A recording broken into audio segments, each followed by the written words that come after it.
Hello बच्चों। तो आज हम पढ़ेंगे किसके बारे में इस 5 मिनट में। बच्चे के द्वारा कमेंट किया हुआ एक टॉपिक है जिसका नाम है हेल्डेन इफेक्ट। पहले तो हम जानेंगे कि हेल्डेन इफेक्ट होता कहाँ है और इससे जो सवाल पूछा गया है कि हेल्डेन इफेक्ट ऑपरेट कहाँ होता है। तो पिछले शॉर्ट वीडियो में जब हम कार्बन डाइऑक्साइड का ट्रांसपोर्ट पढ़ रहे थे और कार्बन डाइऑक्साइड को जब हम कोशिका से ब्लड में ले जा रहे थे तो उसे हम पढ़ते हैं बोहर्स इफेक्ट के तहत।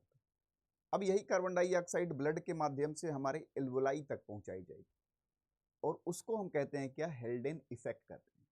चलिए हम जानते हैं सिचुएशन को कि क्या हालात हैं जब कार्बन डाइऑक्साइड हमारे ब्लड के होते हुए, ब्लड से होते हुए हमारे एल्वोलाई के पास पहुंचती है तो वहां पे क्या होता है। चलिए हमने हेल्डेन इफेक्ट डाल दिया है और नाम के लिए भी लिख दूं कि हेल्डेन इफेक्ट ऑपरेट कहाँ होता है, between blood and alveoli. Blood और एल्वोलाई के बीच में हमारे यहाँ, या बोले तो रक्त और कूपिका के बीच में हेल्डेन प्रभाव देखते हैं हम लोग। होता क्या है इसमें सर जी? तो होता क्या है, जैसे मान लीजिए हम फिर से एक बार नॉर्मल सा एक ब्लड वेसल बना लें। ब्लड वेसल में वही कंडीशन आपको फील कराएं जो कंडीशन थी कार्बन डाइऑक्साइड को ले जाने की। तो याद होगा आपको कंडीशंस। चलिए इसी ब्लड वेसल में हम क्या करें, आरबीसी भी बना लें। तो जरा याद करिए, जब कार्बन डाइऑक्साइड लेके हम जा रहे थे तो क्या हमारे पास सिचुएशन थी। सिचुएशन ऐसा था कि 7% जो CO2 था वो डिजॉल्व था प्लाज्मा में, याद होगा।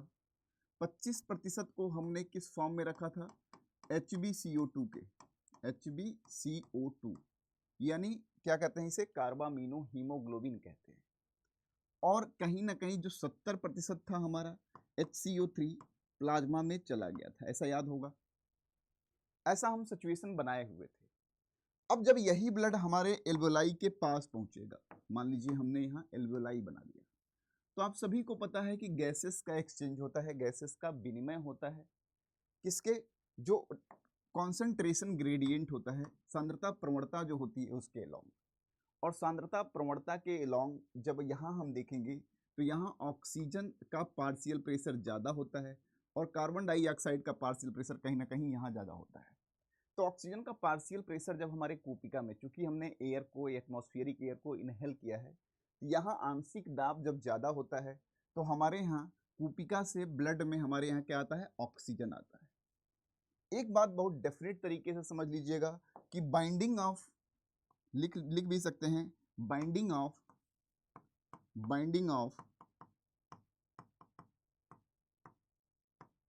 Hb with O2 is directly proportional to partial pressure of O2। आंशिक दाब ऑक्सीजन का जितना ज्यादा होगा उतना ही हीमोग्लोबिन का ऑक्सीजन के साथ बाइंडिंग ज्यादा होगी।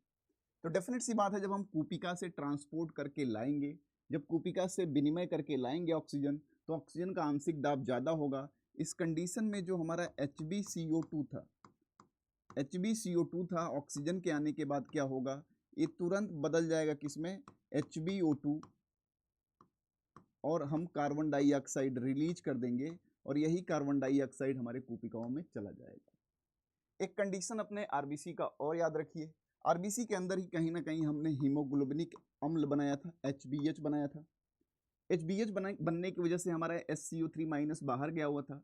जैसे ही ऑक्सीजन का आंशिक दाब बढ़ेगा, HbH किस में परिवर्तित हो जाएगा, Hb प्लस HbO2 में, किसमें, HbO2 में, और H प्लस फिर से क्या हो जाएगा, रिलीज हो जाएगा इससे। जैसे ही H प्लस अकेला आएगा यहाँ आरबीसी में, वैसे ही HCO3 माइनस यानी बाइकार्बोनेट आयन चला जाएगा कहाँ, यहाँ चला जाएगा।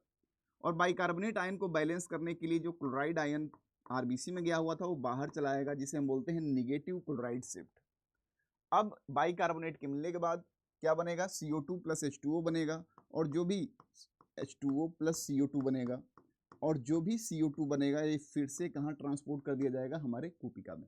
तो इस तरह से हम जो कार्बन डाइऑक्साइड ब्लड के माध्यम से कूपिका तक लेके गए थे, जैसे ही आंशिक दाब ऑक्सीजन का बढ़ेगा, हमारे यहाँ हम देखेंगे कि हीमोग्लोबिन का ऑक्सीजन के साथ बाइंडिंग बढ़ जाएगी और कार्बन डाइऑक्साइड निर्मुक्त हो जाएगा। यही निर्मुक्त कार्बन डाइऑक्साइड हम क्या करते हैं, फिर से कूपिकाओं को दे देते हैं और इस तरह से कहीं ना कहीं कोशिका में उत्पन्न हुए कार्बन डाइऑक्साइड को हम कूपिकाओं के माध्यम से बाहर भेजने में सक्षम होते हैं। ये प्रभाव हमारा क्या है, हेल्डेन इफेक्ट कहलाता है। तो आप बता सकते हैं बहुत आराम से कि हेल्डेन इफेक्ट कहाँ ऑपरेट होता है। आप बोल सकते हो कि सर जी ब्लड और कूपिका के बीच में, नहीं रक्त और कूपिका के बीच में, ब्लड या एल्वोलाई के बीच में। वही जब हमने कोशिका और ब्लड के बीच में बात करी थी तो उसको हमने नाम दिया था क्या, बोहर्स इफेक्ट। वहाँ पॉजिटिव क्लोराइड शिफ्ट जिसे कि हम बोला करते थे हैम्बर्गर फिनोमिना हुआ करता था, और यहाँ पे निगेटिव क्लोराइड शिफ्ट हुआ करता है। तो ये क्वेश्चन है जो इन छोटे छोटे टॉपिक से आपसे पूछे जाते हैं, क्योंकि नीट 2025 का एग्जाम टफ भी हो सकता है, इसलिए इन छोटे छोटे टॉपिक्स जिससे कि सवाल ज़्यादा बने हैं उसको आपको बहुत प्यार के तरीके से मेमोराइज करना होगा। तो कमेंट बॉक्स में बताना ना भूलिएगा कि अगला वो कौन सा टॉपिक है जिसमें आपको प्रॉब्लम फेस हो रही है। डेफिनेटली मैं उसके लिए एक छोटा सा वीडियो जरूर लेके आऊँगा जिससे कि आपकी समझ या आपका डाउट जो है वो क्लियर हो जाए। धन्यवाद।